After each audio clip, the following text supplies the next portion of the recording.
I worked 2 jobs because one was never going to be sufficient. 6 days a week, I scrubbed floors in office buildings from 6 in the morning until noon, then rushed home to shower before my evening shift at Bellante started at 5. The Italian restaurant sat on a corner in Manhattan, where the rent alone probably exceeded my yearly income. But the tips were decent when businessmen came in for expense account dinners. I needed decent. I needed every dollar I could scrape together.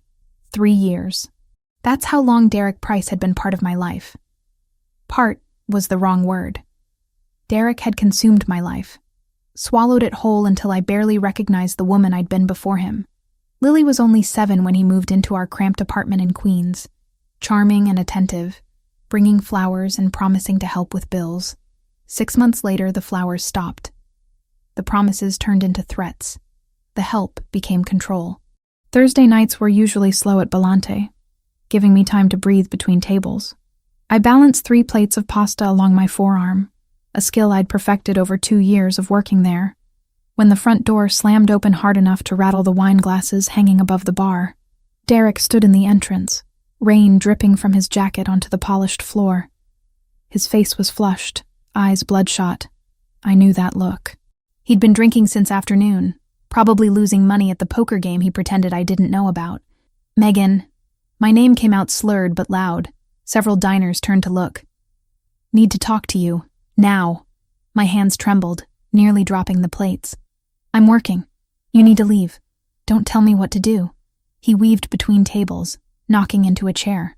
The elderly couple seated there pulled back, alarm clear on their faces. You owe me money. Took your paycheck to the bank this morning, account's empty. Where's the rest? Because I'd opened a separate account 3 months ago, one he didn't know about. Because I'd been slowly, carefully moving money away from his reach. Because somewhere deep inside, I still had enough self-preservation to plan an escape I was too terrified to execute. Derek, please. Not here. I set the plates down at the wrong table, apologizing to confused customers. My manager, Antonio, was already moving toward us, but Derek reached me first. His hand clamped around my upper arm, fingers digging into the bruise he'd left there 2 days ago. I gasped, tried to pull away. You're hiding money from me? His breath reeked of whiskey and cigarettes. After everything I've done for you? Roof over your head? Food for that brat kid of yours? Let go. My voice came out smaller than I wanted. You're hurting me. I'm hurting you? He yanked me closer, and I stumbled into him. You're stealing from me, and I'm the bad guy. Antonio reached us, putting himself between Derek and me. Sir, you need to leave immediately, or I'm calling the police. Derek laughed, an ugly sound. This is between me and my girlfriend. Mind your business. It became my business when you assaulted my employee.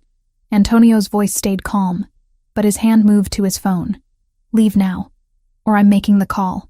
For a moment, I thought Derek would swing at him. His free hand curled into a fist, jaw clenched. Then someone else appeared, moving so quietly I hadn't noticed his approach. There's a problem here? The voice was cultured, controlled, carrying authority that made Derek's aggression look juvenile in comparison. I'd seen the man before, though never this close. He owned Bellante, or so I'd heard from the other servers, but he rarely showed up during regular hours.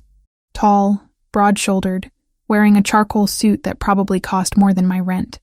Dark hair swept back from a face that could have been carved from marble, all sharp angles and defined features. His eyes were the most striking thing about him, a deep brown that seemed to see everything. Julian Verciani. I knew his name because Antonio said it with a certain reverence, because the kitchen staff straightened up whenever he walked through, because there was something about him that commanded respect, without demanding it. No problem. Derek's voice lost some of its confidence. Just talking to my girlfriend. Interesting. Julian's gaze moved to where Derek still gripped my arm, then slowly, deliberately, up to my face. Because from where I'm standing, it looks like assault. Look, I don't want any trouble. Derek released me, stepping back. Megan, we'll talk about this at home. Dread pooled in my stomach. Home. Where Lily was waiting, hopefully already asleep.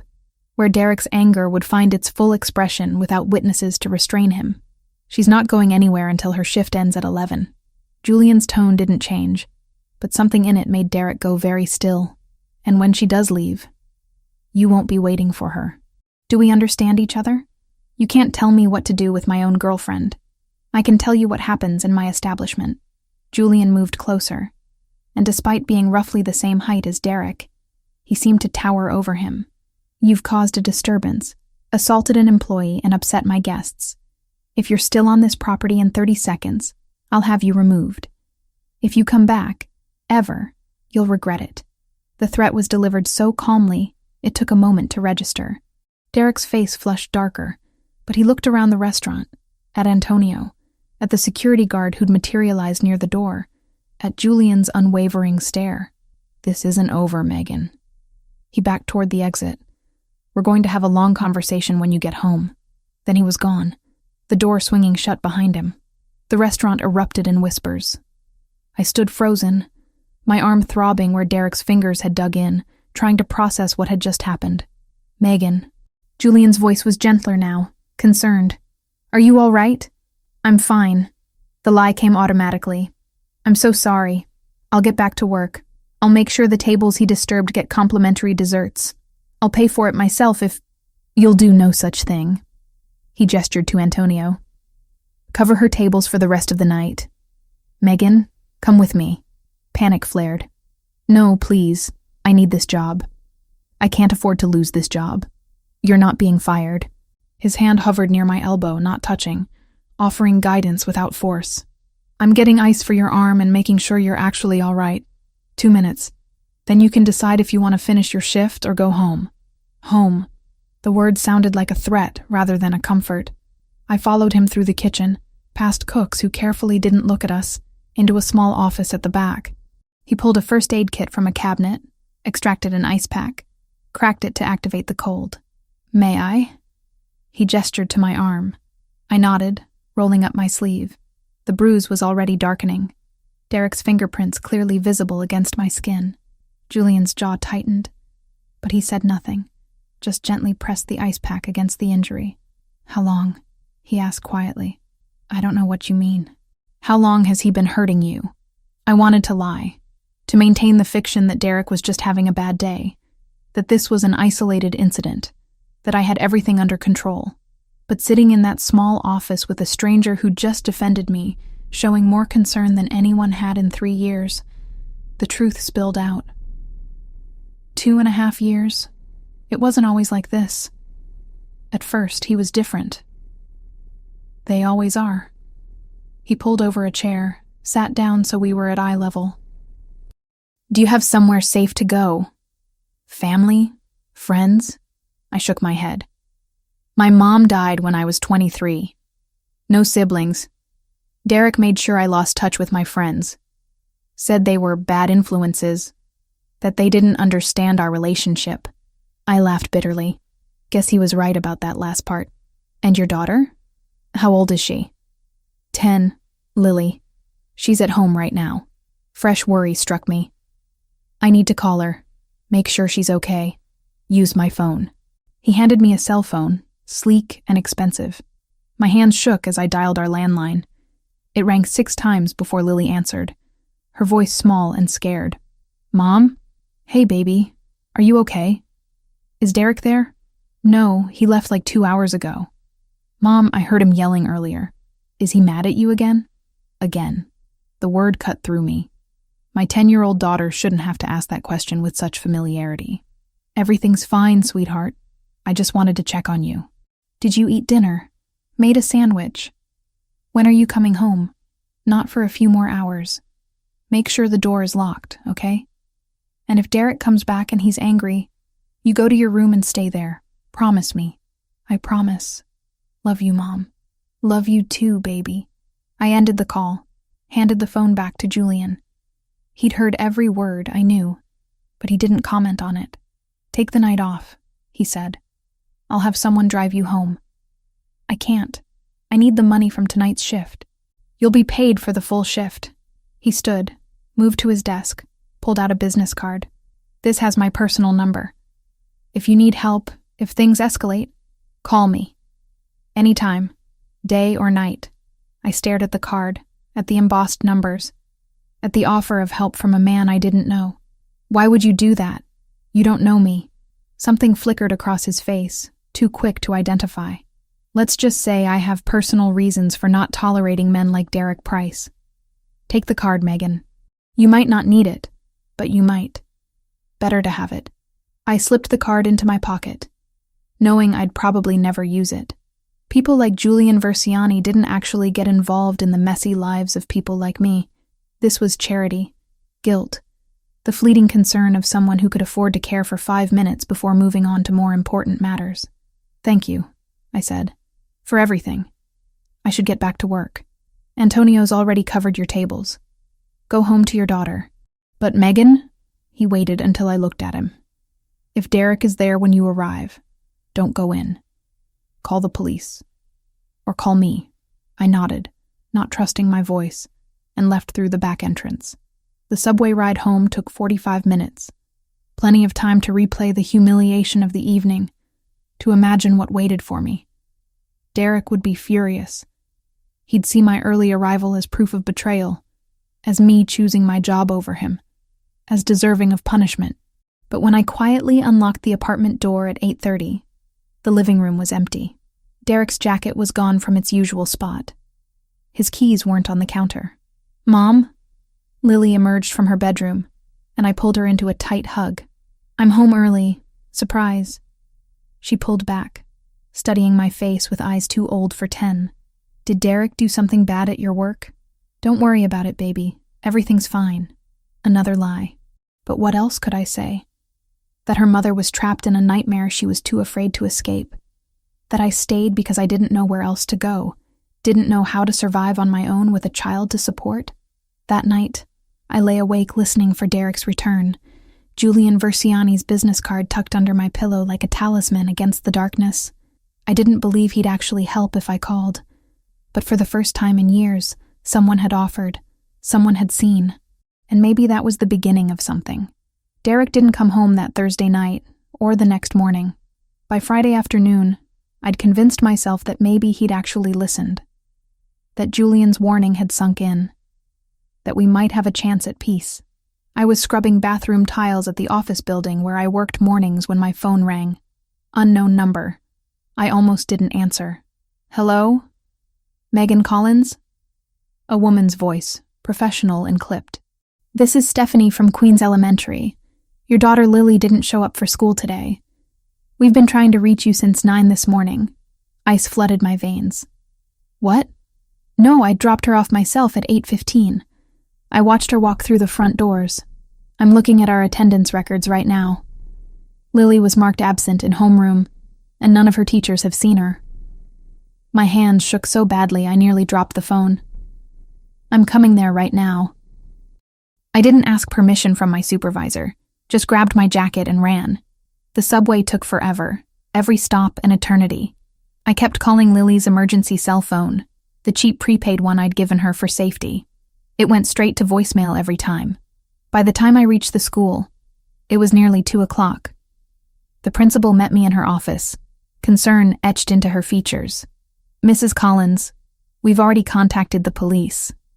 They're sending an officer to take a statement. I'm not Mrs. Collins. And where is my daughter? My voice came out too loud, bordering on hysterical. You're telling me she's been missing for 5 hours, and you're just now calling the police. Our protocol is to contact parents first. When we couldn't reach you until 1:30, we escalated to the authorities. She folded her hands on her desk. Can you think of anywhere Lily might have gone? Friends she might be with? Lily didn't have friends. We moved around too much. Derek's paranoia keeping us isolated. She'd been at this school for less than a year. No, she wouldn't just leave. Something's wrong. The police officer who arrived 20 minutes later was young, bored-looking, clearly viewing this as another case of a kid playing hooky. He took notes with minimal interest as I explained that Lily had been upset lately, that we had problems at home, that her stepfather was volatile. Stepfather? He looked up from his notepad. Is he the biological father? No, we're not married. He's just my boyfriend. The words tasted like ash. But he's been angry with me. He came to my work yesterday and caused a scene. You think he might have taken her? The thought hadn't fully formed until that moment. But once spoken, it solidified into terrible certainty. Yes. Yes. I think he did. Do you have joint custody? There's no custody arrangement. We all live together. But he has no legal rights to her. The officer's demeanor shifted slightly, more attentive now. What's the boyfriend's name and address?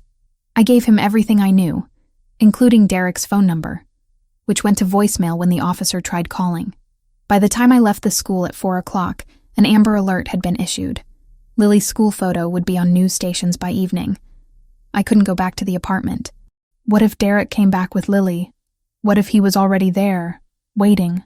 I walked aimlessly through Queens, calling Lily's phone repeatedly, each ring without answer driving the panic deeper. At 7 o'clock, with November darkness settled over the city and cold rain starting to fall, my phone rang. Lily's number. Baby? Lily, where are you? Heavy breathing on the other end. Then her voice, small and terrified. Mommy? I'm here, sweetheart. Where are you? Are you okay? I'm sorry. She was crying. I'm so sorry. I didn't know what to do. It's okay. You're not in trouble. Just tell me where you are. I'm at the restaurant. The one where you work. Belante. Her voice broke. Can you come get me? Please? I'm coming right now. Stay there, okay? Stay inside where it's safe. Mom, Derek hurt you again, didn't he? After you came home the other night, I heard him. He came back late and I heard him breaking things. Guilt crashed over me. I thought she'd been asleep. I thought I'd protected her from seeing the aftermath. The shattered plates Derek had thrown at the wall, the bruises he'd left on my ribs that I'd carefully hidden. We can talk about it later. Just stay where you are. I'm coming. The subway to Manhattan took 35 minutes. I counted every second. By the time I reached Belante at 8:40, the dinner rush was in full swing. Through the front windows, I could see elegant diners at their tables, servers moving with practiced grace. And there, standing just inside the door, looking lost and soaked through, was my daughter. I burst through the entrance and pulled her into my arms. She was freezing, her jacket inadequate for the rain, her hair plastered to her face. She clung to me, shaking. I'm sorry. She kept repeating. I'm so sorry. Shh. It's okay. You're safe now. Miss Collins? I looked up to find Antonio standing nearby, relief evident on his face. We've been trying to keep her comfortable. She wouldn't let us call the police. She just kept asking for you. Thank you. I'm so sorry she showed up like this. Don't apologize. I'm just glad she's safe. He hesitated. Mr. Verziani is upstairs. He asked to be notified when you arrived. Before I could respond, Julian appeared, descending from what must have been the upper floors. He wore dark slacks and a simple black sweater, more casual than I'd seen him, but no less commanding. His eyes went immediately to Lily, taking in her condition with a single sweep. Come upstairs, he said quietly. Both of you. You're soaked and freezing. We should go home. But even as I said it, I didn't move. Home felt dangerous. Home meant Derek eventually returning. Upstairs, Julian repeated. And this time, it wasn't a request. I followed him through the kitchen, where staff carefully averted their eyes, and up a narrow staircase I hadn't known existed. It opened into a hallway, then a spacious apartment that took my breath away. Hardwood floors, high ceilings, furniture that looked both expensive and comfortable. Sophia? Julian called out. A woman emerged from what appeared to be a kitchen area, maybe 55 or 60, with kind eyes and graying hair pulled back in a neat bun. She took one look at Lily and immediately moved into action. Oh, you poor darling. Come with me. Let's get you warmed up. She spoke with a faint accent, maybe Eastern European. I'll draw a hot bath and find some dry clothes. Lily looked at me questioningly, and I nodded.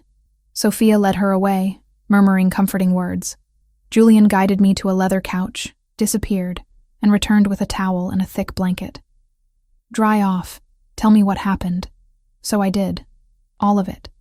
The call from the school, the police, my certainty that Derek had taken her, the terror of those hours not knowing if my daughter was safe. Julian listened without interrupting, his expression unreadable but his jaw increasingly tight. She showed up here at 6:30, he said when I finished.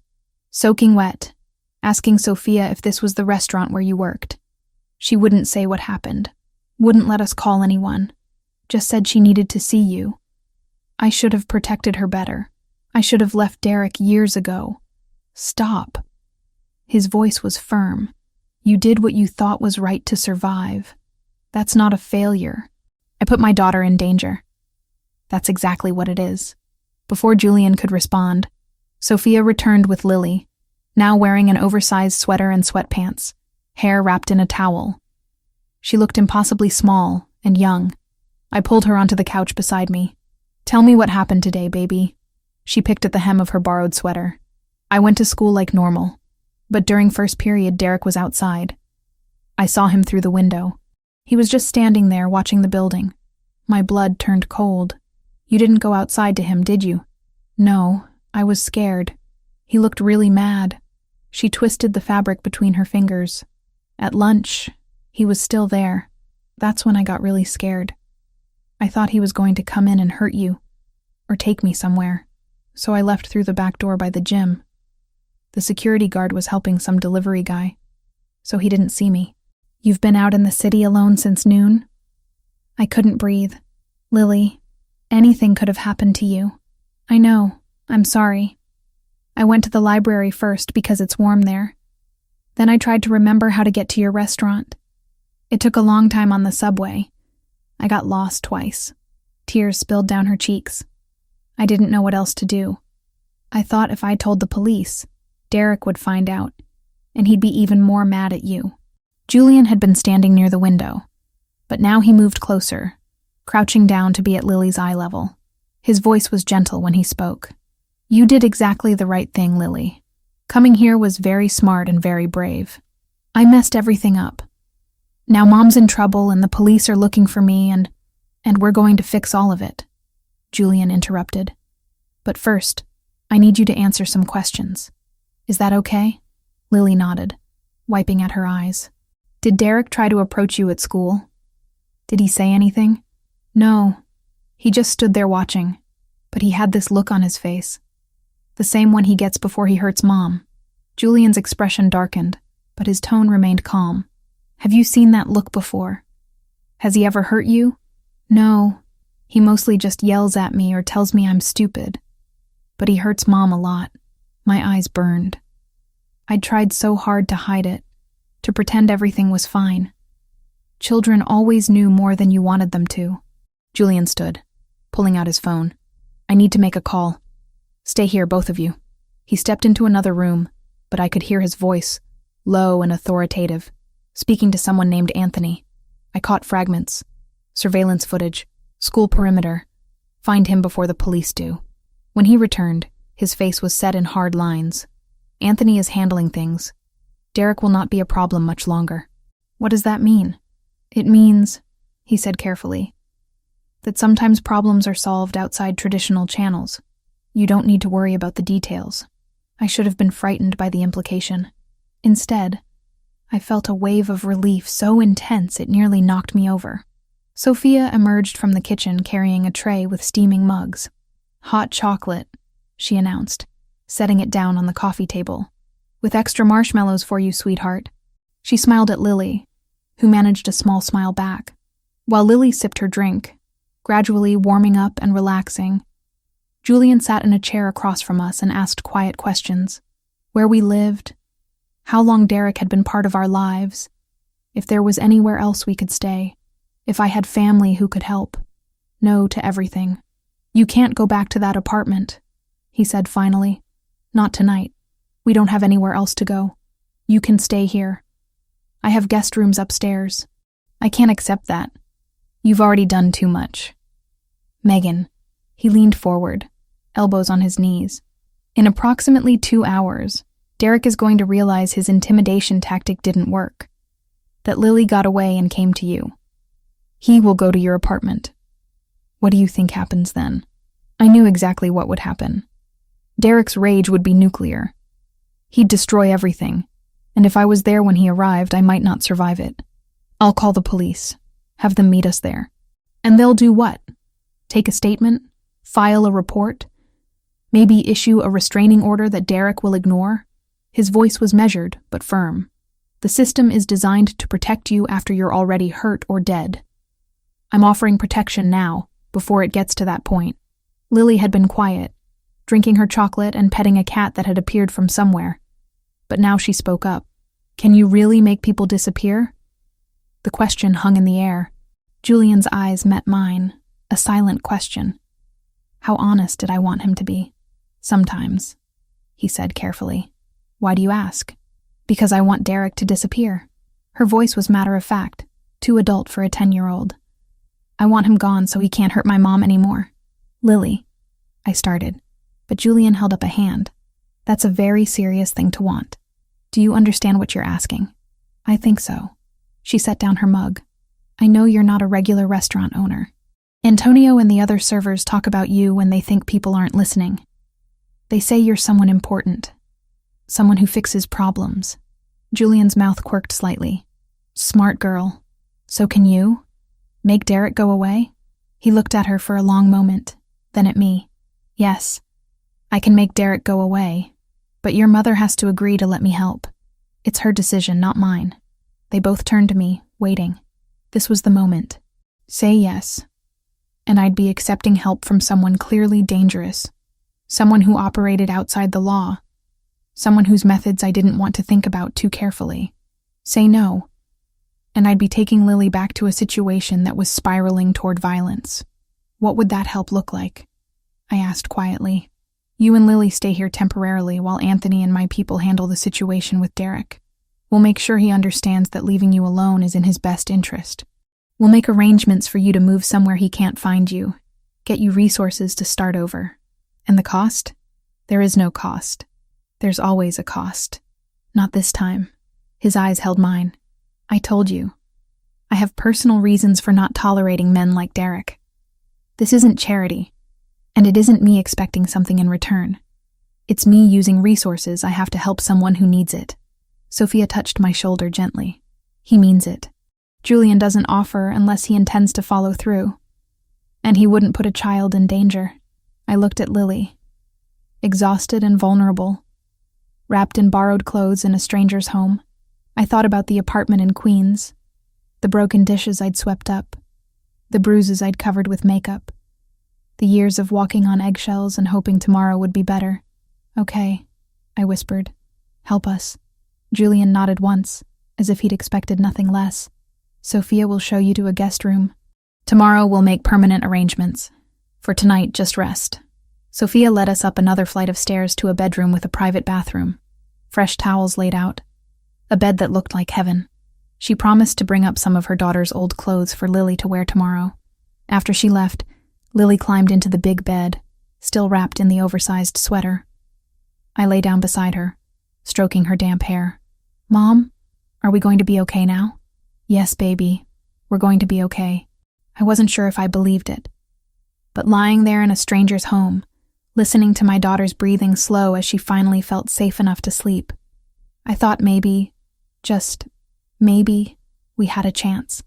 I woke to sunlight streaming through unfamiliar windows and momentary panic before remembering where I was.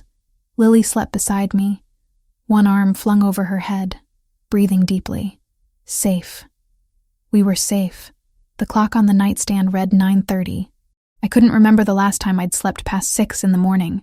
My body ached in a way that had nothing to do with physical injury and everything to do with years of accumulated tension finally releasing. A soft knock at the door made me sit up. Come in. Sophia entered carrying a tray with coffee, orange juice, and pastries that smelled like heaven. Good morning. I thought you might be hungry. You didn't have to do this. Of course I did. She set the tray on a small table by the window. Julian asked me to let you know he'll be back this afternoon. He had business to attend to this morning. Business. I wondered what that meant. What Anthony and Julian's people were doing about Derek. Part of me didn't want to know. The larger part was grateful not to have to think about it. Sophia? I kept my voice low, not wanting to wake Lily. How long have you worked for Julian? 15 years. Since his father passed away and he took over the family business. She poured coffee into a delicate cup. He's a good man, better than many would believe. What kind of business is it? Really? She met my eyes directly. The kind where questions are dangerous. But I can tell you this. Julian has rules. No drugs, no human trafficking, nothing that harms innocent people. His family has always believed in protecting the neighborhood, in being what the police cannot be. A crime family, then. Not quite the mafia of movies, but close. I should have been terrified.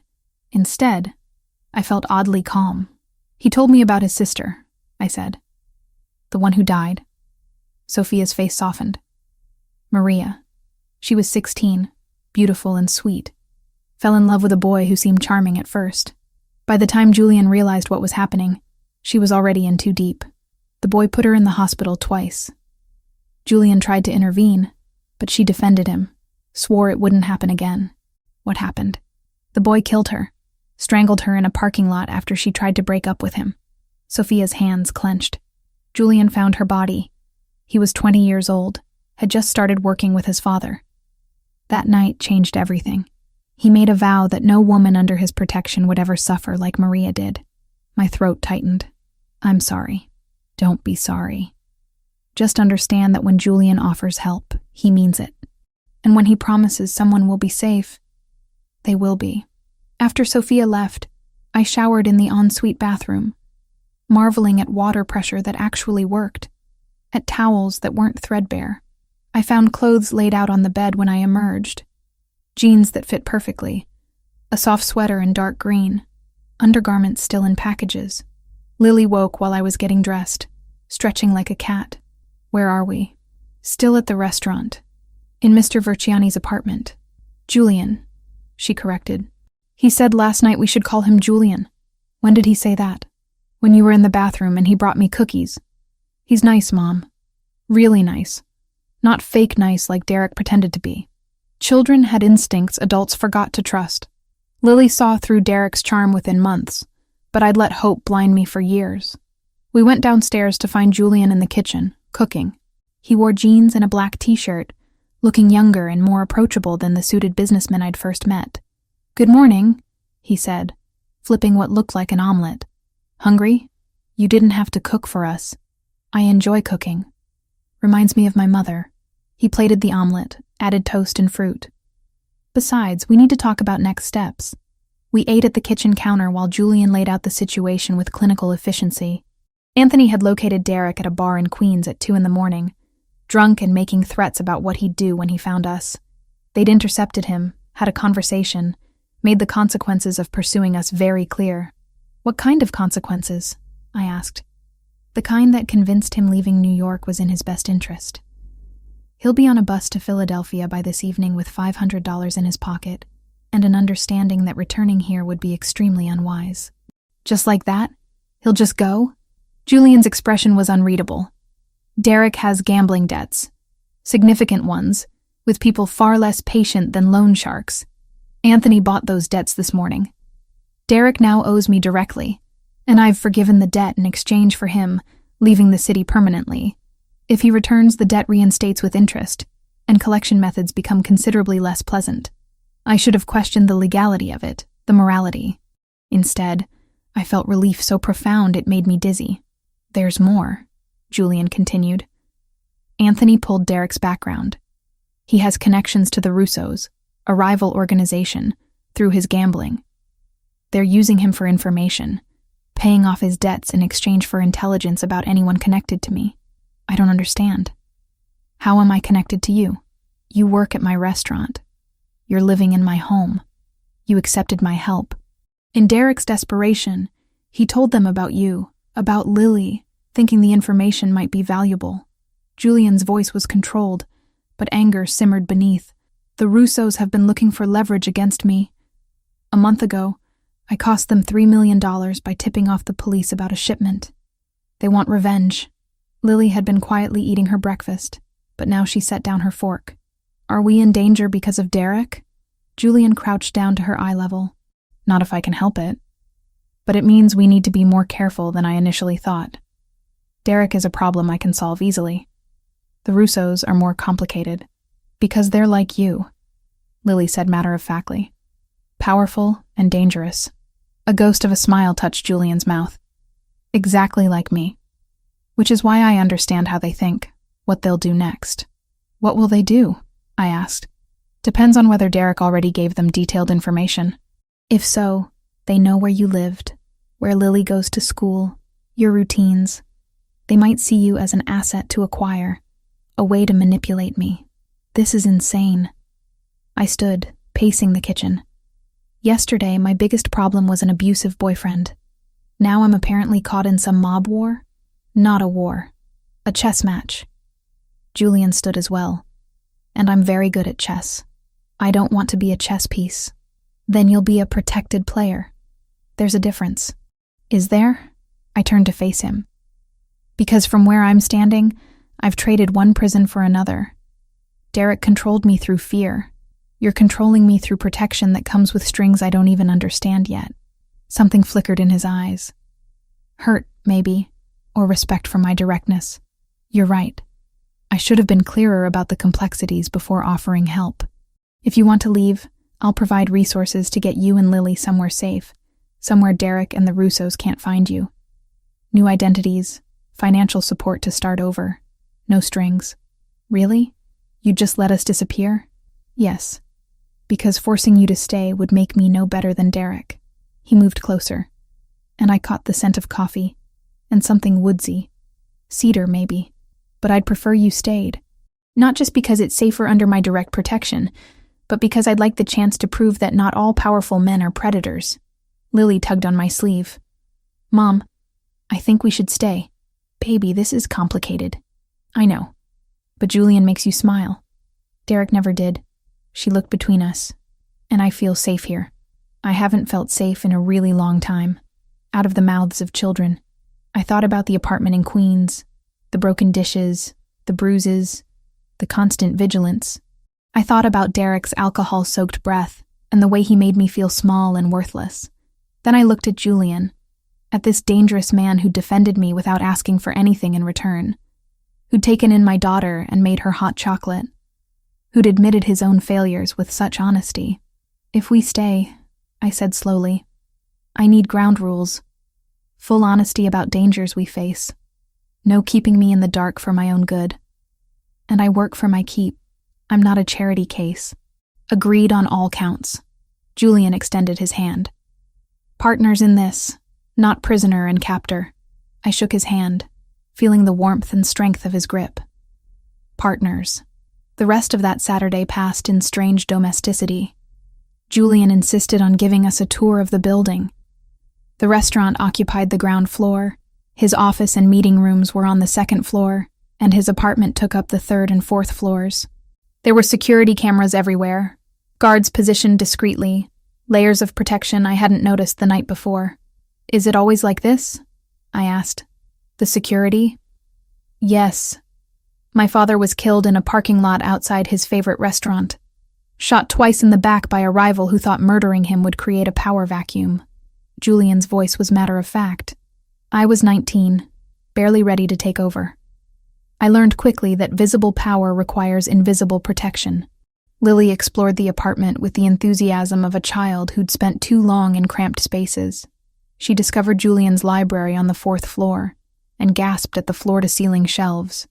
You can read anything you want, Julian told her. I'll get you a library card too, for the public library. Really? Derek said libraries were for poor people and homeless people. Derek said many stupid things.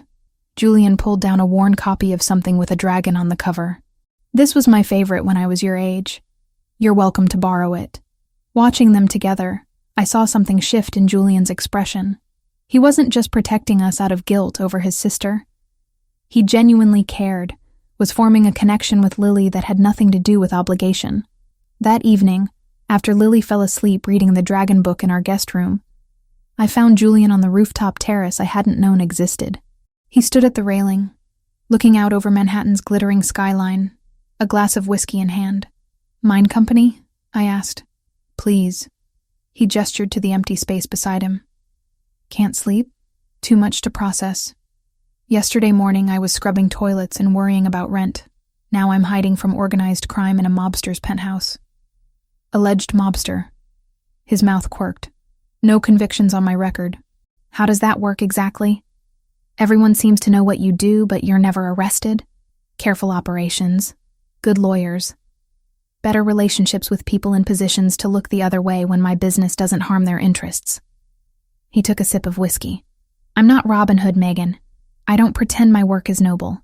But I do have rules, limits. That has to count for something. It does. I surprised myself by meaning it. Sophia told me about Maria. I'm sorry you lost her. Me too. Every day. He stared at his glass. After she died, I became obsessed with control. If I could control my territory, my people, every variable, then I could prevent more tragedies. It's an illusion, obviously. You can't control everything, but you can create environments where the vulnerable have protection, where the predators think twice. Is that what Derek is? A predator? One of the weakest kind. Men who hit women aren't strong. They're cowards who mistake control for power. He turned to face me fully. You're not weak for staying with him. Survival is its own form of strength. I don't feel strong.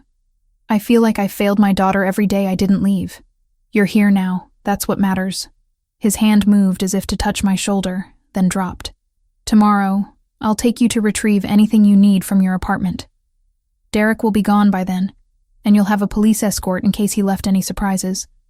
Then we'll set you up in a secure location. What kind of secure location? I have a property in Westchester. 8 acres, security team, private. Too far from the city for you to keep working at Belante. But I'll arrange employment for you. Something that uses your brain, not just your ability to carry plates. You don't even know what I'm qualified for. Then tell me, what did you want to be before Derek? Before survival mode? I had to think about it. The dreams I'd buried so deep I'd forgotten they existed. I wanted to teach. Elementary school, maybe art. I was taking night classes at community college before Lily was born, working toward my degree. Then you'll finish your degree. I'll cover tuition, arrange a flexible schedule around Lily's needs. When you're ready, you'll teach. That's too much. That's an investment in someone who deserves a second chance. He finished his whiskey. You're not a project, Megan. You're a person who got dealt a bad hand. All I'm doing is evening the odds. Standing on that rooftop with the city spread below us and a dangerous man offering me a future I'd stopped believing in, I felt something crack open in my chest. Not love, not yet, but possibility. The first green shoot of hope pushing through frozen ground. Thank you, I whispered, for everything. Thank me when we get through the complicated part. He met my eyes. The Russos won't let this go easily. Once they realize Derek can't provide information anymore, they'll probe for other weaknesses. It's going to get harder before it gets easier. I understand. Do you? Because once you're under my protection officially, there's no going back to your old life. People will know you're connected to me. That comes with its own dangers. My old life was dangerous too. At least this danger comes with allies. He smiled then, genuine and warm. Allies. I like that better than captor and prisoner. And we stood in comfortable silence, watching the city breathe. Somewhere out there, Derek was packing his few belongings, preparing to leave on a bus that would take him far from us. Somewhere out there, the Russos were planning whatever chess move came next. But for tonight, on this rooftop, Lily was safe, and sleeping with a book about dragons. I was standing beside someone who'd promised protection, and seemed to actually mean it. Tomorrow would bring new challenges, complications I couldn't yet imagine. Tonight, we had peace. Fragile and temporary, but real. By the following Thursday, we'd established a routine that felt surreal in its normalcy. I officially quit my morning cleaning job via a phone call that took less than 3 minutes. My supervisor barely seemed to notice, already moving on to finding my replacement before we hung up. 3 years of scrubbing other people's floors, dismissed in 180 seconds. Julian was true to his word about employment at Belante. I started working Monday through Friday from 10 in the morning until 3 in the afternoon, managing reservations and coordinating with the front-of-house staff. The job utilized organizational skills I'd forgotten I possessed, and the pay was triple what I'd made serving tables. Antonio treated me with professional respect, never once mentioning the circumstances that brought me into Julian's orbit. Lily enrolled in a private school 6 blocks from the restaurant. St. Catherine's Academy was the kind of place I'd never imagined affording, with small class sizes and teachers who actually seemed invested in their students. The tuition was covered through what Julian called a scholarship fund, though I suspected he'd simply written a check. On Tuesday afternoon, the school's administrator called to discuss Lily's placement tests.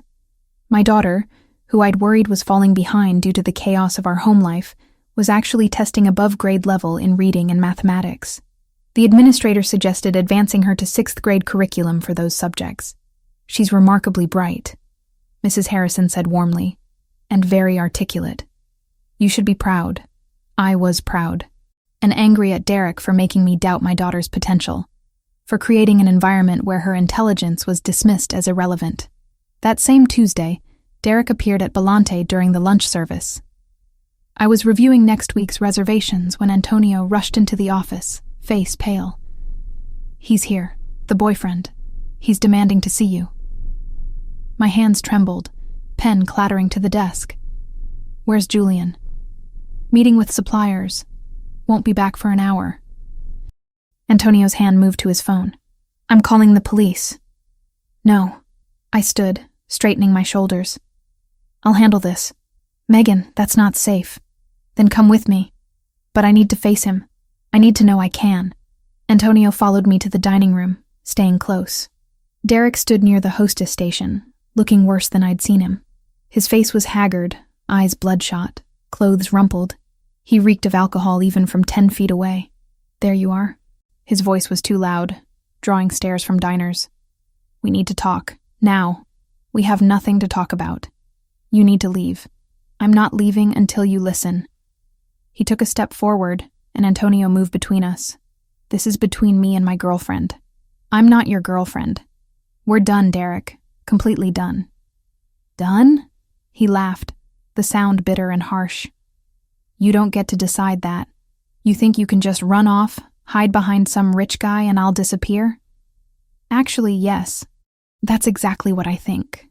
I kept my voice steady despite the fear coiling in my stomach. You have no legal claim to me or Lily. You have no right to be here. I have every right. I took care of you for 3 years. Gave you a place to live, food to eat. You owe me. I owe you. The words came out sharp, cutting. You beat me, Derek. You terrorized my daughter. You broke my ribs and gave me a concussion last year that I lied about at the emergency room. I don't owe you anything except contempt.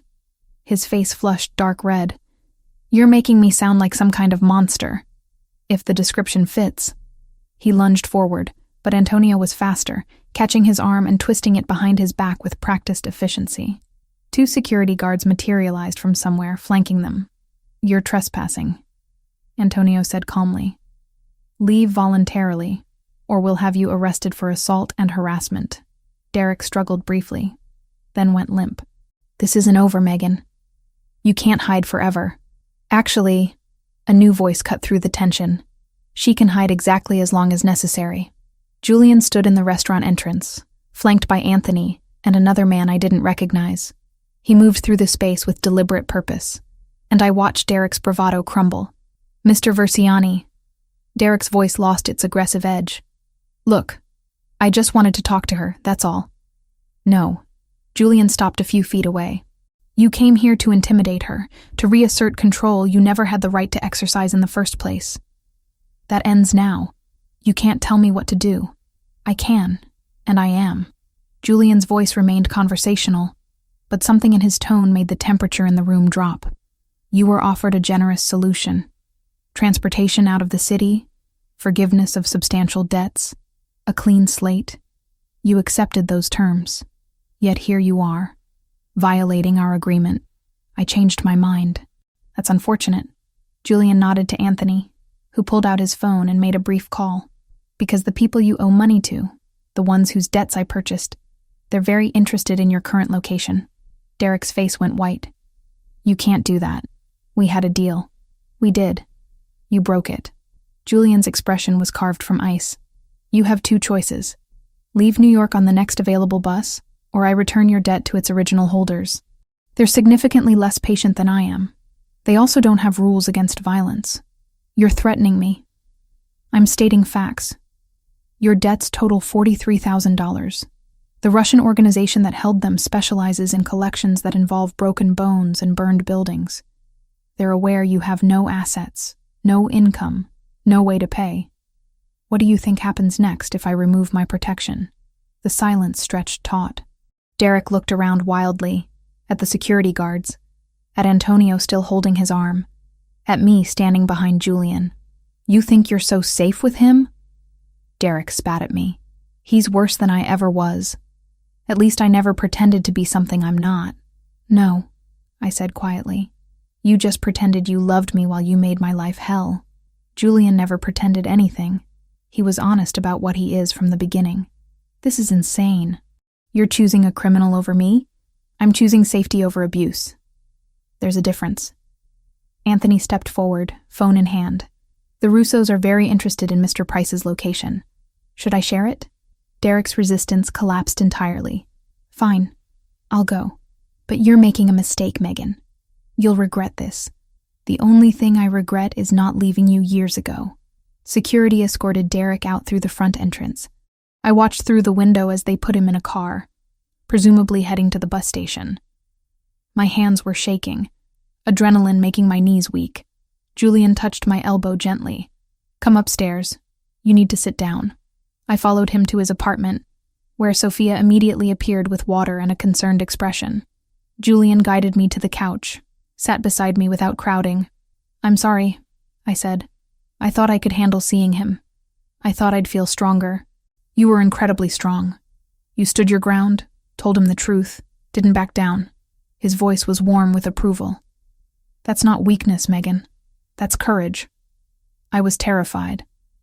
Courage isn't the absence of fear. It's acting despite it. He paused. But Derek's appearance changes things.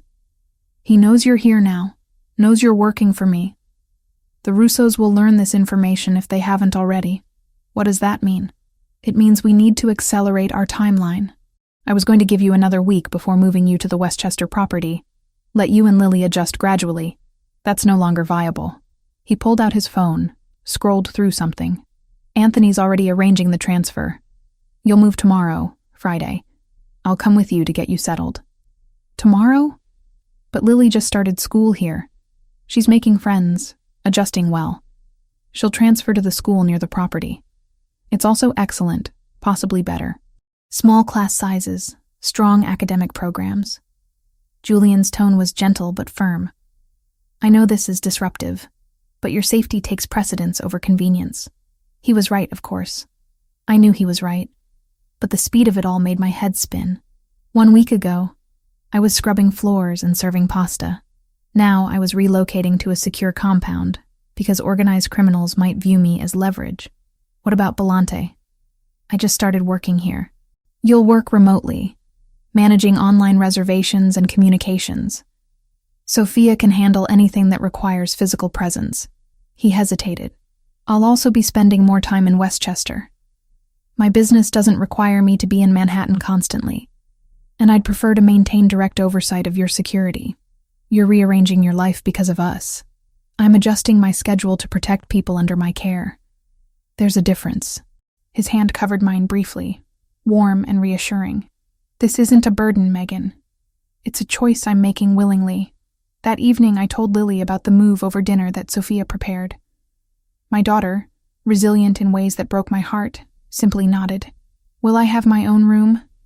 Yes. A bigger one than you've ever had. And Derek can't find us there? No. You'll be completely safe. Okay. She returned to her pasta. Can I bring the dragon book Julian lent me? Of course. Then I don't care where we live, as long as you're not sad anymore. I hadn't realized how much my unhappiness had weighed on her, how much she'd absorbed and carried. Children noticed everything, felt everything, even when you tried to shield them. Friday morning arrived with gray skies and the promise of rain. Julian loaded our few belongings into a black SUV, Anthony driving with another guard in the passenger seat. Lily sat between Julian and me in the back, clutching her dragon book and looking out the window as we left Manhattan.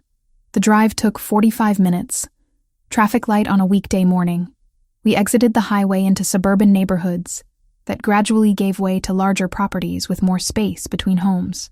Finally, we turned through iron gates that opened automatically, drove up a long driveway lined with mature trees. The house was beautiful. Not ostentatious, but clearly expensive. 2 stories, stone and wood exterior, surrounded by manicured lawns that stretched to a line of forest at the property's edge. Nothing like the cramped apartment in Queens. "This is where we're staying?" Lily's voice was odd. "This is home now," Julian corrected. "For as long as you need it." Home. The word felt foreign, aspirational. Home was supposed to be safe, warm, a refuge. I'd forgotten what that felt like. Inside, the house was furnished but not lived in, like a model home waiting for a family to bring it to life. Julian gave us a tour. Spacious kitchen, comfortable living areas, 4 bedrooms upstairs, including a master suite that made me gasp. "You're giving us the master bedroom?" I asked. "I'll use one of the others when I'm here.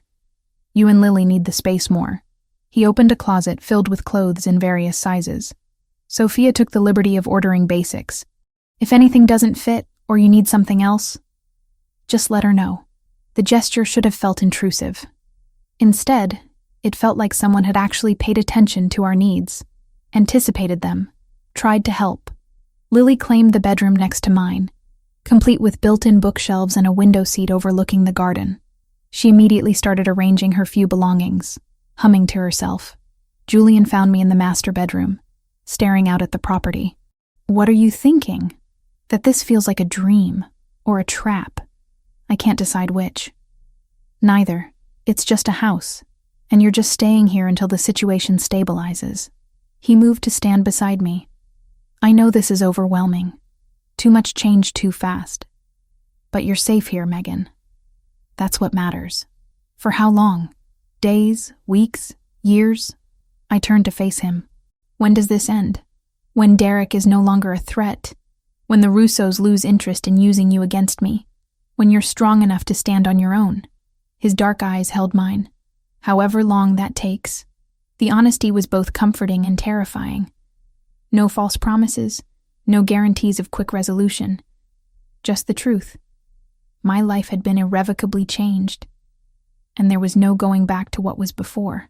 "Thank you," I said softly, "for everything. I know I keep saying it, but I don't know what else to say." "You don't have to say anything.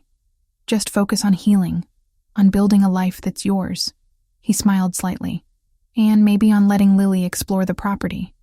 There's a pond behind the trees where she can feed the ducks." After he left to meet with Anthony and the security team, I sat on the edge of the enormous bed and tried to process everything. 7 days, 1 week had transformed my entire existence. I'd gone from victim to protected, from trapped to free, from hopeless to something that almost resembled hopeful. The cost of that transformation was a debt I couldn't quantify, owed to a man I barely knew, but was starting to trust. Outside, through the window, I could see Lily running across the lawn toward the trees, finally moving like a child instead of someone perpetually braced for impact. Maybe that was worth any price. 10 days passed in deceptive peace. Lily thrived at her new school, coming home each afternoon with stories about science experiments and art projects. I worked remotely from the house, managing Belante's online presence and coordinating with Antonio. Julian stayed at the property most nights, working from a home office he'd converted from what used to be a den. We fell into a rhythm that felt almost domestic. Dinners together in the large kitchen, Lily chattering about her day while Julian and I exchanged glances over her head. Evening walks around the property's perimeter, security guards maintaining discreet distance. Lily would run ahead, chasing fireflies or examining interesting rocks, while Julian and I talked about everything except the danger we were hiding from. Then Friday afternoon arrived, and everything shattered. I was reviewing reservation requests when my phone rang. Unknown number. I almost didn't answer, but something made me pick up. "Mrs. Collins?" A woman's voice, professional but strained. "This is Principal Waverly from St. Catherine's Academy. There's been an incident with Lily. She's safe, but you need to come to the school immediately." My heart stopped. What kind of incident? What happened? It's better if we discuss this in person. How quickly can you get here? 20 minutes. I'm leaving now. I found Julian in his office, already on his phone with someone. His expression dark. He looked up when I burst in. Lily's school called. There's been an incident. I need to go there right now. Anthony just called. There was an attempted abduction at St. Catherine's 15 minutes ago. His voice was controlled fury. 3 men in a van. They tried to grab Lily during outdoor recess. The security detail stopped them, but one of the men was injured in the confrontation. The room tilted. I gripped the doorframe for support. Is she hurt? No. Shaken but physically unharmed. He was already moving, grabbing his jacket. But this changes everything. The Russos made their move. The drive to St. Catherine's took 12 eternal minutes, Julian pushing the SUV faster than was safe, Anthony in the passenger seat coordinating with people on his phone. 2 more vehicles followed us, filled with Julian's security team. We arrived to find police cars in the school parking lot, officers interviewing staff. Principal Waverly met us at the entrance, her usually composed face pale and worried. Mr. Versiani, Mrs. Collins, Lily is in my office with the counselor. She's doing remarkably well considering what happened, but she's asking for you both. We followed her through hallways decorated with student artwork, past classrooms where normal children were having normal afternoons. My daughter was in the principal's office because organized criminals had tried to kidnap her. Lily sat on a couch in the office, wrapped in an oversized school sweatshirt, clutching a juice box. When she saw me, she launched herself into my arms. Mom, I'm okay. I promise I'm okay. I held her tight, checking for injuries even as she insisted she was fine. Julian crouched down beside us, his hand on Lily's shoulder. Can you tell us what happened? He asked gently. We were at recess. I was on the swings with my friend Emma. Then this van pulled up to the fence and these men got out. Her voice was steady, too steady for a 10-year-old describing her own attempted kidnapping. One of them called my name, said my mom sent them to pick me up early. But I remembered what you taught me, Julian. Never go with anyone unless you tell me first. Good girl. What happened next? I ran toward the school building. They tried to grab me through the fence. But then the security guys came. She looked at Julian. The ones you assigned to watch me. They stopped the men. There was fighting, and one of the bad guys got hurt. Then the police came. Principal Waverly cleared her throat. The 2 men who were guarding Lily intervened immediately. One of the attempted kidnappers sustained a broken arm when he was prevented from breaching the fence. The other 2 fled in the van before police arrived. Julian's jaw was rigid. Where are my men now? Speaking with police. They're being very cooperative. Her eyes held his meaningfully. The officers seemed satisfied that they acted in defense of a child. Good. Julian stood, pulling out his phone. Anthony, make sure our people have legal representation on site within the hour, and find that van. The next 2 hours were a blur of police statements and witness interviews. Lily recounted her story 3 times with remarkable consistency. I answered questions about why my daughter had private security, deflecting with vague mentions of safety concerns related to her stepfather. Finally, we were allowed to leave. Julian insisted on keeping Lily home from school Monday, arranging for her assignments to be sent electronically. We drove back to the Westchester property in tense silence, Lily dozing between us in the back seat. Once home, I tucked Lily into bed early. She fell asleep quickly, exhaustion overtaking adrenaline. I found Julian on the back terrace, staring into the darkness beyond the property lights. This is my fault, I said without preamble. If I'd never accepted your help, if I'd just figured out how to leave Derek on my own, Lily wouldn't be a target. If you'd left Derek on your own, you'd probably be dead by now. His voice was flat, factual, and Lily would be in foster care or worse. This isn't your fault, Megan. It's mine. How is this your fault? I underestimated the Russos. I thought Derek was the only threat, that neutralizing him would resolve the situation. He turned to face me. I was wrong. They've been watching longer than I realized. Saw an opportunity to hurt me through you. I should have anticipated this. You're not omniscient. You can't predict everything. In my world, failing to predict gets people killed. His hands clenched into fists. Lily could have been taken today. Do you understand what they would have done?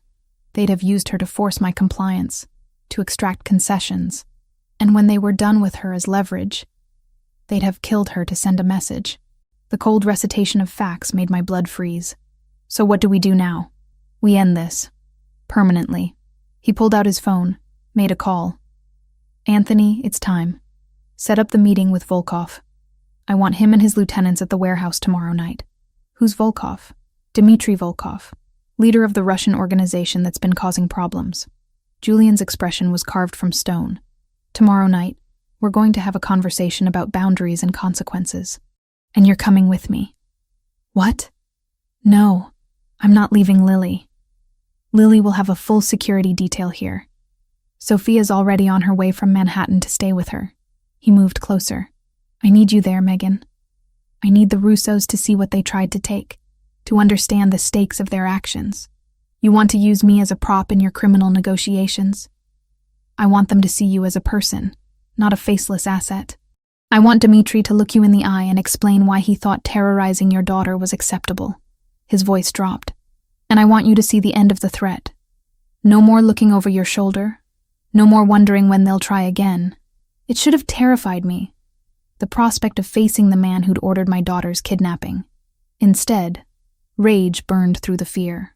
These people had come after Lily, my sweet, brilliant daughter who'd already survived too much trauma. I want to see him, I said. I want to look him in the eye. It won't be pleasant. These meetings rarely are. I don't care about pleasant. I care about safety, about knowing the threat is gone. I straightened my shoulders. When do we leave? Tomorrow at 6. Anthony will brief you on what to expect, how these things work. He hesitated. Once you see this side of my world, there's no unseeing it. You'll know exactly what I am, what I'm capable of. I already know what you're capable of. You're capable of protecting people who need it, even when it costs you. I met his eyes directly.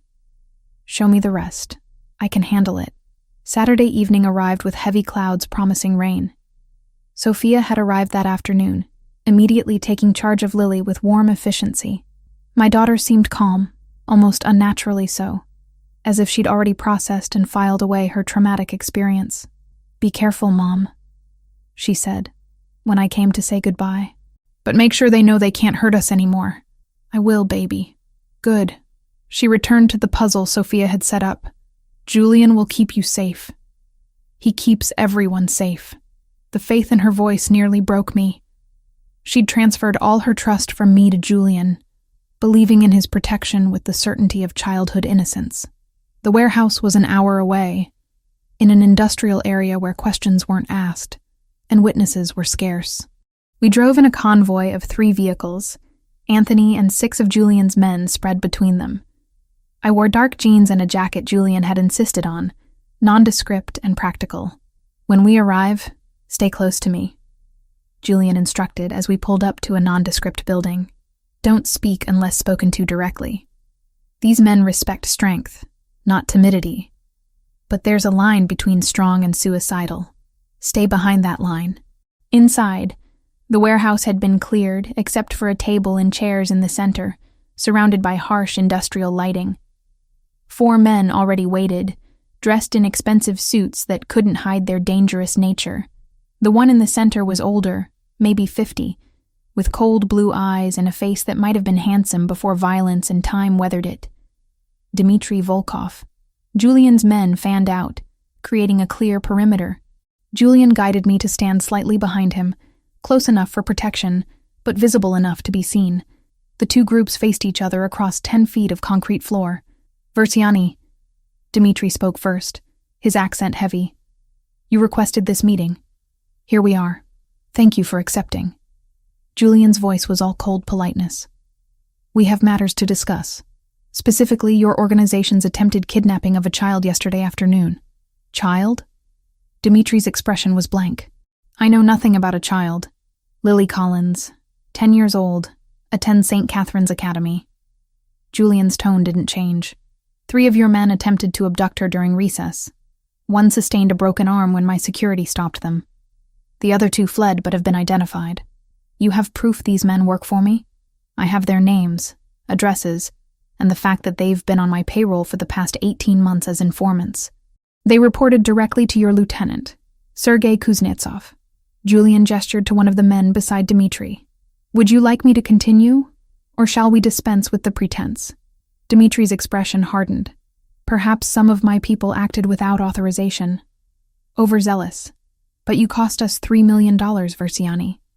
There are consequences for such actions. And there are consequences for targeting children. Julian's voice dropped to a deadly quiet. You wanted my attention? You have it. You wanted to send a message? Message received. Now here's mine. You will never, under any circumstances, approach Megan Collins or her daughter again. Not directly. Not through intermediaries. Not even in passing conversation. They are permanently off limits. Or what? You threaten war over some woman? Not some woman. This woman. Julian moved aside slightly, making sure I was fully visible. Megan, say hello to Mr. Volkov. My mouth was dry, but I forced words out. Hello. Dmitri's eyes swept over me. Dismissive. Pretty, but not worth a war. That's where you're wrong. Julian stepped forward. She's worth everything. Because the moment your men tried to take her daughter, you declared war on me. I'm simply here to offer terms of surrender. Surrender? Dmitri laughed. You're outnumbered, outgunned. What makes you think? Because I own your debt. Julian pulled out a folder, slid it across the table. $43,000 Derek Price owed you. I bought it. But I also bought the debt of 12 of your street dealers, totaling $300,000, and the mortgage on 3 properties your organization uses as fronts, totaling $2 million. All purchased through shell companies over the past month. Dmitri's face went white as he flipped through the documents. You now owe me directly, Julian continued. And unlike your previous creditors, I don't need the money, which means I can choose to forgive the debt, or I can choose to collect using methods that will cripple your operation. Your choice depends entirely on what happens next. The silence stretched taut. Finally, Dmitri spoke, his voice carefully controlled. What are your terms? Leave New York. Take your organization to Philadelphia, Boston, anywhere that isn't my territory. You have 3 months to relocate. In exchange, all debts are forgiven, and we part as neutral parties. And if I refuse, then I collect. And my collection methods make your men's attempted kidnapping look gentle. Julian's expression was ice. Choose wisely, Dmitri. Choose quickly. The standoff lasted another 10 seconds before Dmitri nodded once, sharp and final. Agreed. 3 months. Good. Julian turned to Anthony. See that Mr. Volkov and his people leave safely. It was over. Just like that. Years of territorial disputes, resolved in 20 minutes through financial leverage and credible threats. As we walked back to the car, my legs felt unsteady. That's it? I asked. He just agreed? He's a businessman before he's a criminal. I made him an offer that benefited him more than continued conflict. Julian helped me into the SUV. He saves face by choosing to relocate for business opportunities. I eliminate a threat without bloodshed. Everyone wins. Except Derek's debts were only $43,000. You spent millions to make this work. I spent what was necessary to protect you and Lily. He met my eyes. Was it worth it? I thought about Lily sleeping peacefully at home, about the threat finally neutralized, about the possibility of actually building a life without fear. Yes, I whispered. It was worth it. The first 3 weeks after the warehouse meeting felt like holding my breath underwater, waiting for consequences that never came. Dmitri kept his word. The Russos began their quiet withdrawal from New York, relocating operations with the same efficiency they'd used to build them. Anthony's intelligence network confirmed movement to Philadelphia and Baltimore, key personnel disappearing from their usual haunts. Lily returned to school with doubled security that she barely seemed to notice. She'd made a best friend named Emma, a shy girl with thick glasses who loved the same dragon books Julian had introduced Lily to. They spent afternoons at our house, building elaborate forts in the library and giggling over shared secrets. I watched my daughter bloom into someone I barely recognized. The timid, anxious child who'd lived under Derek's shadow was gone, replaced by a confident girl who raised her hand in class and joined the school's art club. Her nightmares stopped. The tension in her shoulders disappeared. She laughed easily now. Genuine joy that made my chest ache with relief. Julian spent most nights at the Westchester property, working from his home office but joining us for dinners that felt increasingly domestic. We'd fallen into patterns without discussing them. He cooked on Mondays and Wednesdays. I handled the other nights. Lily set the table without being asked. After dinner, we'd migrate to the living room where Julian helped Lily with homework, while I worked on remote tasks for Belante. It felt like family. That terrified me more than the Russos ever had. One evening in late November, after Lily went to bed, I found Julian on the back terrace despite the cold. He'd taken to standing there when he had difficult thoughts to process. I'd learned his tells over the past month. "What's wrong?" I asked, wrapping my coat tighter. "Derek's dead." The words hung in the frigid air. I waited for feeling to crash through me, guilt or grief or relief. Nothing came except a strange numbness. How? Overdose. Heroin, apparently. He was found in an alley in Philadelphia 3 days ago. Police ruled it accidental. Julian's voice was carefully neutral. Anthony just confirmed the identification. Did you have something to do with it? No. This wasn't my doing. He turned to face me. Derek made enemies beyond the ones I know about. He had debts, habits, connections to dangerous people who had their own reasons for wanting him gone. His death was inevitable.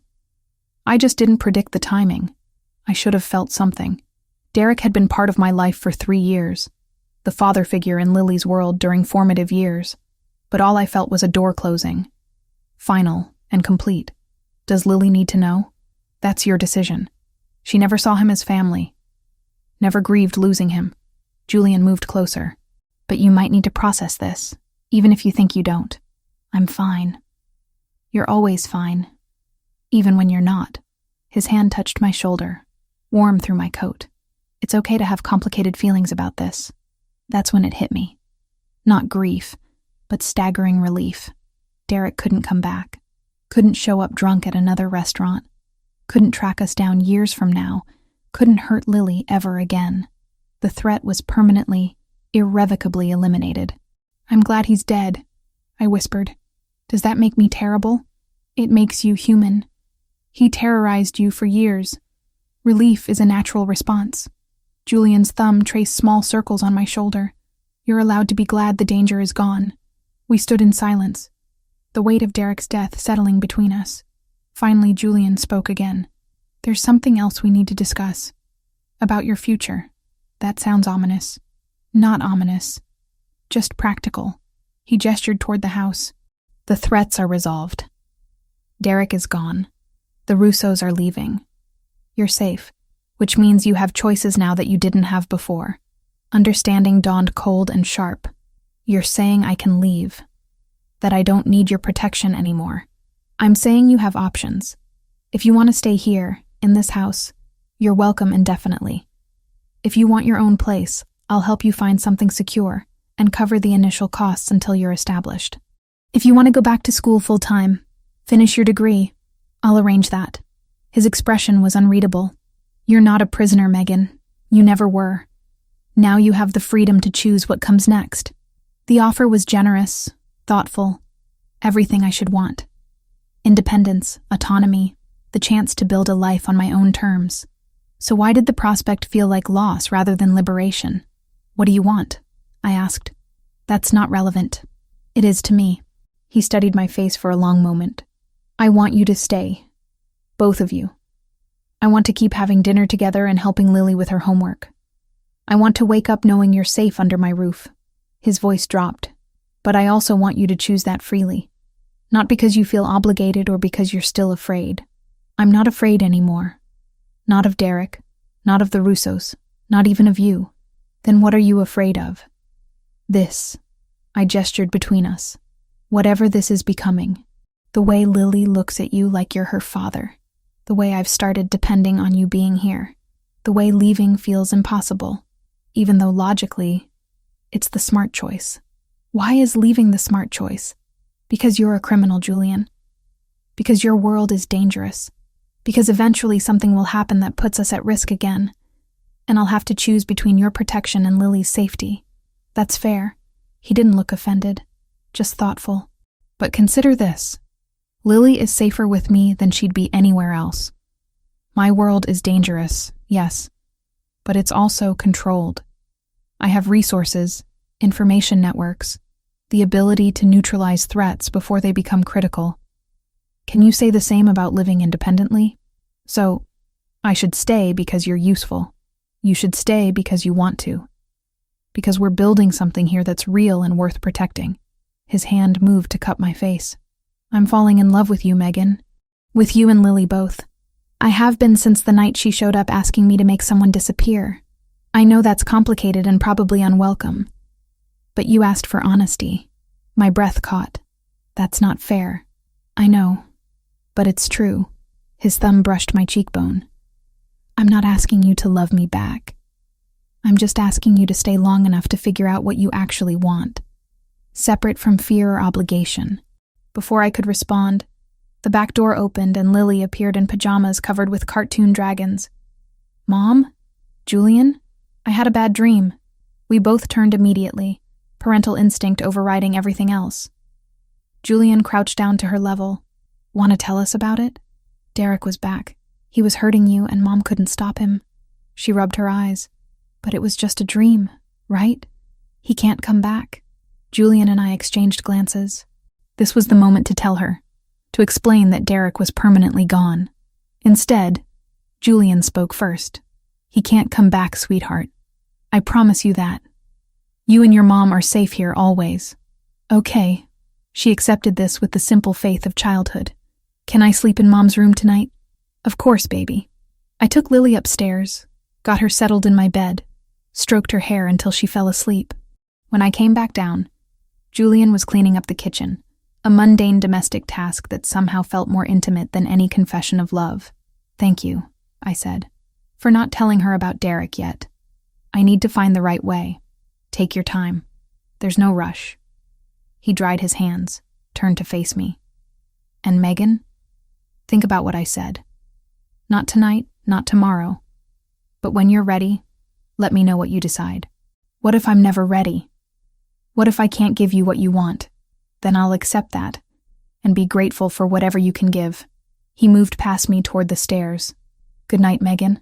I stood alone in the kitchen, surrounded by the comfortable chaos of shared meals and shared life, trying to untangle the knot of feelings in my chest, fear and attraction, gratitude and desire, the terrifying prospect of trusting someone completely after years of betrayal. Julian was right about one thing. I had choices now. Real ones, not the desperate survival calculations I'd been making for years. I could leave, start fresh somewhere Derek and the Russos would never find me. I could stay as a guest, maintaining distance and independence. Or I could lean into this strange new family we'd built, trust that Julian's promises meant something, risk my heart on a dangerous man who'd proven himself safe. Tomorrow I'd decide. Tonight, I'd sleep next to my daughter in a house protected by guards and security systems, and a man who'd moved mountains to keep us safe. Tomorrow I'd figure out if that was love, or just a different kind of cage. 2 months passed like water through my fingers, time moving differently when you weren't constantly braced for disaster. April arrived with spring, transforming the Westchester property into something from a painting. Cherry blossoms and green lawns, and Lily's laughter echoing through rooms that had felt empty before we arrived. Lily turned 11 with a party I'd never imagined being able to give her. 20 children from St. Catherine's descended on our house for an afternoon of games and cake. Sophia orchestrated everything with practiced efficiency, while Julian grilled burgers in the backyard, completely at ease with a spatula in hand, and kids running past him screaming about treasure hunts. I watched from the kitchen window as he helped Lily's friend Emma, the shy girl with glasses, reach the monkey bars. The gentleness in his movements, the patience, reminded me that this dangerous man had depths I was still discovering. He's good with children, Sophia said beside me, following my gaze. Always has been. His father used to say Julian would make an excellent parent someday. He never mentions wanting children. Perhaps he didn't before. She squeezed my shoulder. Or perhaps he's waiting for the right time to bring it up. That evening, after the guests left and Lily crashed on the couch clutching her new books, Julian found me on the back terrace. It had become our place for difficult conversations. She had a good birthday, he said. The best she's ever had. Thank you for making it special. It wasn't just me. You planned most of it. He leaned against the railing. She's thriving here, Megan. Better than I expected. I know. Her teachers say she's advanced beyond her grade level now. She's confident, making friends, actually enjoying school. I paused. She asked me yesterday if you were going to be her dad now. Julian went very still. What did you tell her? That it's complicated. That you care about her very much. That I needed to talk to you first before making any promises. I turned to face him. She wants a father figure, Julian. She's attaching to you in ways that scare me because if this doesn't work out, if something happens and we have to leave, it'll break her heart. Then don't leave. It's not that simple. Isn't it? He moved closer. I love you. I love Lily. I want to build a life with both of you. What's complicated about that? Everything. Your world. Your work. The constant awareness that danger could return at any moment. I crossed my arms. I've spent 2 months feeling safe. But safety isn't the same as stable. What happens when the next threat emerges? When another organization decides we're useful leverage? Then I handle it the same way I handled Derek and the Russos, with overwhelming force and strategic planning. His voice was firm. Megan, threats will always exist. That's the reality of who I am. But I'm good at neutralizing them before they become critical. That's why I'm still alive. Why my organization has thrived for 15 years. And if something happens to you, if you're killed like your father was, then you and Lily would be protected by the organization I've built. Anthony knows to prioritize your safety above everything else. There are trusts established, properties in your name, resources that would activate immediately. He reached for my hand. I've planned for every contingency because I refuse to leave you vulnerable. The level of preparation should have comforted me. Instead, it drove home how real the danger was. How seriously Julian took the possibility of his own death. I don't want resources if you're dead. I want you alive. Then say yes. Commit to this, to us. Let me give Lily the father she's asking for and give myself the family I didn't know I wanted until you walked into my restaurant. His thumb traced circles on my palm. I'm not asking for perfection. I'm asking for a chance. Before I could answer, my phone rang. Antonio's number. I answered, confused about why the restaurant manager would call so late on a Saturday. Megan, I apologize for the interruption. His voice was strained. But we have a situation at Belante. A health inspection went very wrong this afternoon. Violations that could shut us down. Julian needs to be aware immediately. I put the phone on speaker.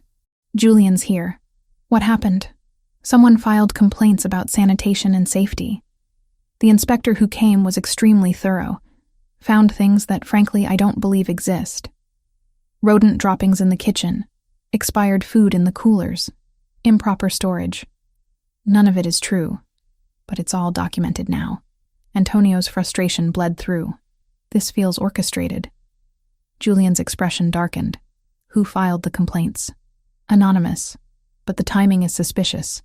Same day, we received notice about a surprise audit from the liquor authority. He paused. Someone wants Belante shut down, Julian. This is coordinated.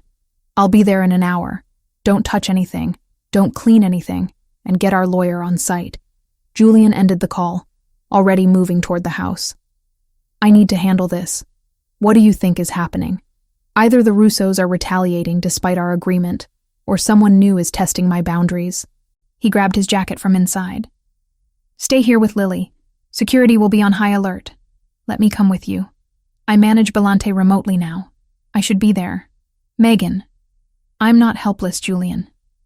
If someone's targeting your business, they're targeting my livelihood too. I want to see what we're dealing with. He studied my face, then nodded. Fine. But you follow my instructions exactly. If I tell you to leave, you leave. Understood? We made arrangements quickly. Sophia would stay with Lily overnight.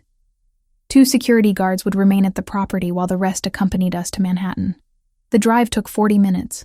Julian making calls the entire time, assembling his team. Belante looked normal from the outside, warm lighting in the windows, the dinner service clearly still running. Inside was organized chaos. Antonio met us immediately, leading us past confused diners to the kitchen, where our head chef stood surrounded by health department officials and our lawyer. The violations were extensive and damning. Evidence bags filled with supposed contraband, photographs of unsanitary conditions, documentation that would take weeks to dispute. Julian reviewed everything with cold precision, asking pointed questions that made the lead inspector uncomfortable. "This is irregular," our lawyer said quietly. "The procedures followed, the evidence collection, it's all technically correct, but unusually aggressive. Someone with authority pushed for this. Find out who," Julian instructed. "I want names by tomorrow morning." We spent 3 hours at the restaurant, managing the crisis and planning our response. By the time we left at midnight, Belante had been served with a temporary closure notice pending investigation. Revenue lost, reputation damaged, staff worried about their jobs. In the car heading back to Westchester, Julian was silent, jaw tight with suppressed anger. I reached for his hand. "We'll fix this. This is the cost of my world, Megan. Someone always testing, always probing for weakness. Tonight it's a restaurant. Tomorrow it could be something that puts you or Lily at risk." He looked at me. "This is what you'd be signing up for. Constant vigilance, threats from unexpected directions, the knowledge that peace is temporary." "I know. And you still want this? Want me?" I thought about Lily asleep at home, dreaming about being 11 and having friends, and a man who grilled burgers at her birthday party. I thought about the past 2 months of dinners and homework help, and gradual healing from years of trauma. I thought about Julian's confession of love and my own feelings that I'd been too afraid to name. "Yes," I whispered. "I want this. I want you. Not despite the danger, but accepting it as part of the package." I squeezed his hand. "Lily deserves the father she's asking for. I deserve someone who actually protects instead of pretends. And you deserve a family that chooses you freely." He pulled the car over to the side of the road, put it in park, and kissed me like he'd been waiting years for permission. It was desperate and gentle, and full of promises neither of us could guarantee, but both wanted to try keeping. "Marry me," he said when we finally broke apart. "Not someday. Soon. Make this official. Make Lily officially mine. Build something permanent." That's insane.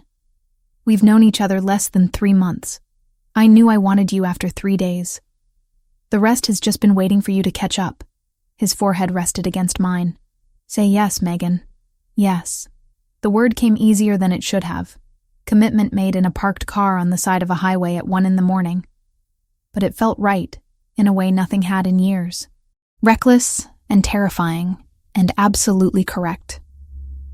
We got married 2 weeks later at the Westchester property, with only necessary witnesses present. Sophia and Anthony stood beside us, while a judge Julian knew performed the ceremony. Lily wore a new dress and carried flowers, beaming throughout. The whole thing took less than 20 minutes. No fuss or pageantry, just legal binding and quiet promises. That night, with Lily asleep in her room and Sophia having returned to Manhattan, Julian and I stood in our bedroom, newly married and trying to process the magnitude of what we'd done. "No regrets?" he asked. "Dozens, but none about you." He smiled, pulling me close. Good answer. 3 months after our wedding, life settled into a rhythm I'd stopped believing was possible. Twice a week, I took night classes at the community college again, inching back toward the teaching degree I'd abandoned when Lily was born, while Lily met with the school counselor to help unravel the nightmares that still sometimes chased her out of sleep. Lily thrived as an 11-year-old with actual stability, her grades consistently excellent, her confidence growing daily. She'd started calling Julian Dad without fanfare one Tuesday morning at breakfast, and neither of us corrected her. The Belante situation resolved itself within 6 weeks. Anthony traced the orchestrated health violations back to a city official the Russos had paid before their departure. A final parting shot that backfired spectacularly. Our lawyer dismantled the case piece by piece, proving falsified evidence and procedural irregularities.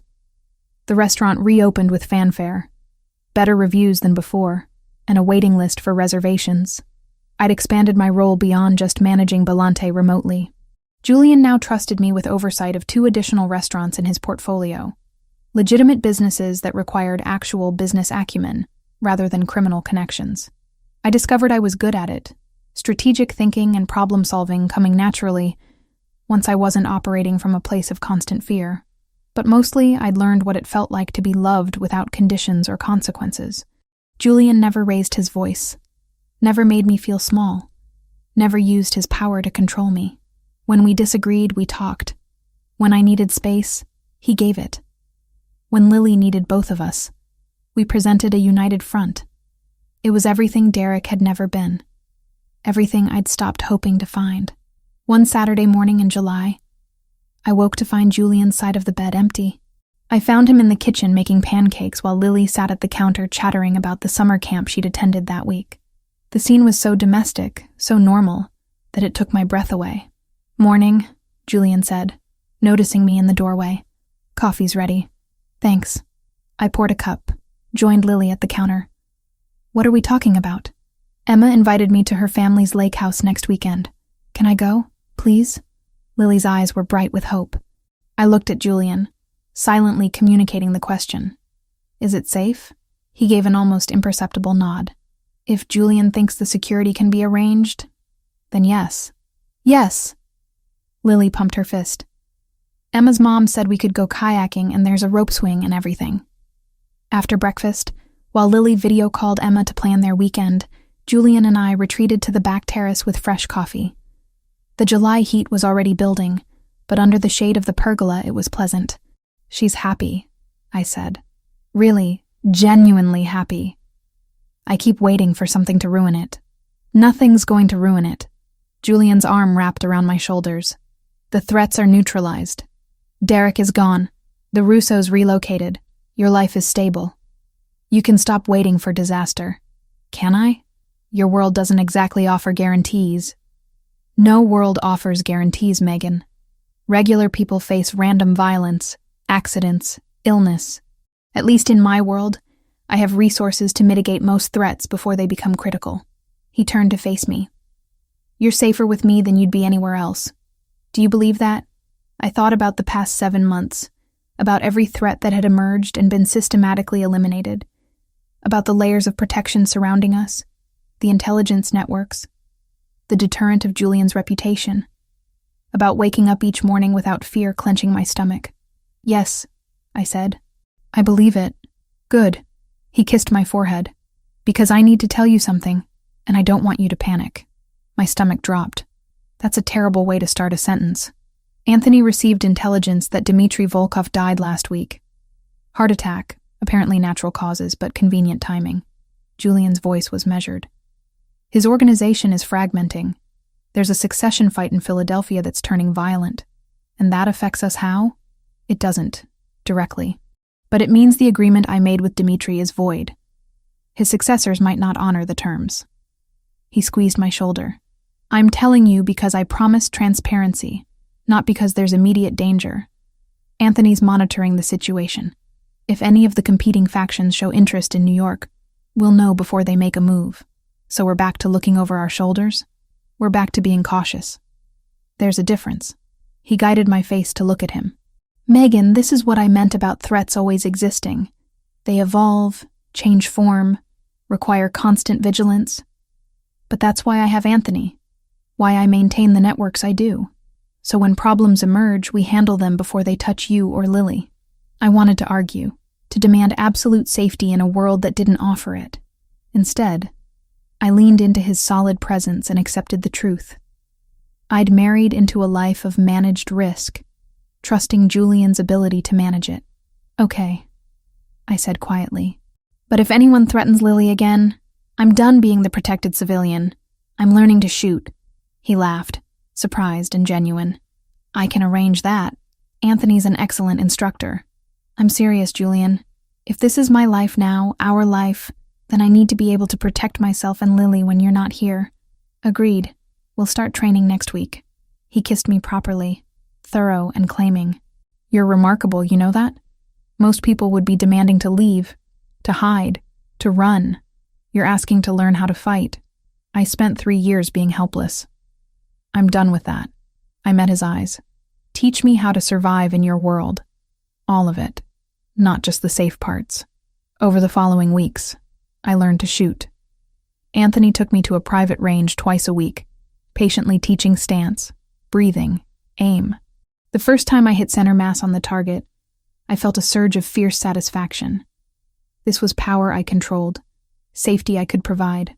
Julian watched my transformation with approval and something deeper. Pride, maybe, or respect. He'd married a victim, was living with someone choosing to become a survivor. Lily noticed the changes too. One evening, doing homework at the kitchen table while I reviewed restaurant finances, she asked, "Mom, are you and Dad teaching me self-defense because something bad is coming?" I looked at Julian, who nodded for me to handle it honestly. "We're teaching you because knowledge is power, baby. The world can be dangerous, and we want you prepared." I closed my laptop. Bad things might come someday, or they might not. But either way, you'll know how to protect yourself, like you're learning to protect us. Exactly like that. She considered this, then returned to her math homework, as if we'd discussed something as mundane as dinner plans. Resilience, I realized, wasn't about avoiding trauma. It was about processing it and choosing to keep growing anyway. By September, as Lily started 6th grade and the anniversary of that rainy November night, when she'd asked Julian to make someone disappear approached, I found myself reflecting on transformation. 1 year ago, I'd been trapped, desperate, convinced my life would never improve. Now I managed multiple restaurants, was married to a man who actually respected me, and was teaching my daughter that strength came in many forms. The cost of that transformation had been accepting moral ambiguity. Julian's world operated outside legal boundaries, solved problems through intimidation and financial leverage and occasionally violence. I'd stopped pretending that didn't bother me. It did. But I'd also stopped believing the legal system would have protected us better. The police couldn't have saved us from Derek. The courts wouldn't have stopped the Russos. Sometimes survival required gray areas. 1 year after meeting Julian Versiani, I understood that safety wasn't about eliminating all danger. It was about choosing which risks to accept and which to fight against. It was about building something worth protecting, then learning how to protect it. "What are you thinking about?" Julian asked, finding me on the back terrace one evening, watching Lily play with the neighbor's dog in our yard. About choices. About how one desperate decision changed everything. Regrets? None. I leaned into him. Lily asked me to make Derek disappear. I was too scared to do it myself. You weren't. That changed all our lives. You would have found the courage eventually. Maybe. But you gave us safety first, courage second. That matters. I turned to face him. Thank you for answering when a terrified girl showed up asking impossible questions. Thank you for trusting me with both of you. He kissed my forehead. My dangerous world and all. Your dangerous world, I agreed. Our family, worth every risk. The end.